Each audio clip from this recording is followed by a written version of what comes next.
Assalamualaikum warahmatullahi wabarakatuh. Selamat datang di ruang belajar Bu Sulis.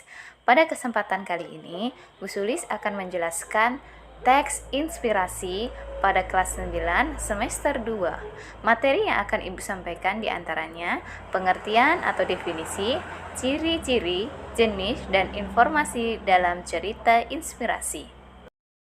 Yang pertama adalah pengertian dari teks cerita inspirasi.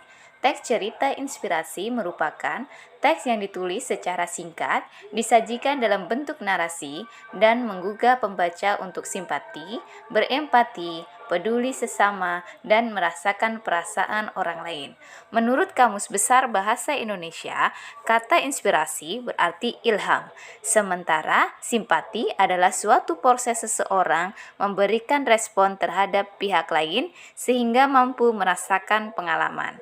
Sedangkan empati merupakan proses ketika seseorang merasakan perasaan orang lain dan menangkap arti perasaan tersebut.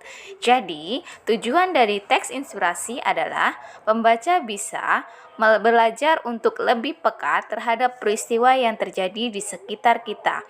Pembaca juga bisa belajar memahami perasaan orang lain. Masuk ke materi berikutnya, yaitu ciri-ciri teks inspirasi. Yang pertama, judul menarik. 2. Cerita sistematik.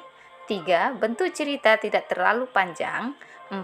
Ide cerita tidak terlalu panjang. 5. Isi cerita mengandung simpati, kepedulian, atau empati. 6. Cerita mampu memotivasi pembaca untuk melakukan perubahan yang lebih baik. 7. Pesan dalam cerita disampaikan secara implisit dengan memilih kata-kata yang menyentuh hati. Materi yang ketiga yaitu jenis-jenis teks cerita inspirasi. Jenis teks cerita inspirasi dibagi menjadi dua, yaitu berdasarkan sifat peristiwanya dan berdasarkan tokohnya. Berdasarkan sifat peristiwanya dibagi lagi menjadi dua, yaitu teks cerita inspirasi non-fiksi dan teks cerita inspirasi fiksi. Apa yang membedakan? Kalau cerita non-fiksi itu peristiwanya ditulis bersifat nyata, tokoh dan latarnya itu sebenarnya. Kalau cerita inspirasi fiksi itu adalah di mana peristiwanya atau kisahnya itu berupa rekaan penulis. Yang kedua, berdasarkan tokohnya. Berdasarkan tokohnya dibagi menjadi tiga. Yang pertama, teks cerita inspirasi tokoh terkenal, yaitu menceritakan peristiwa dari orang-orang yang terkenal. Yang kedua, teks cerita inspirasi sufi, yaitu menceritakan mengenai pemuka agama atau kisah-kisah sufi.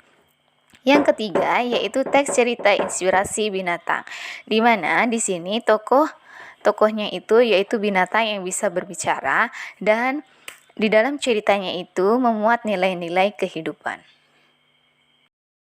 Cukup sekian materi yang Ibu sampaikan hari ini. Untuk materi informasi dalam cerita inspirasi, kalian bisa baca di buku LKS halaman 113. Terima kasih. Assalamualaikum warahmatullahi wabarakatuh.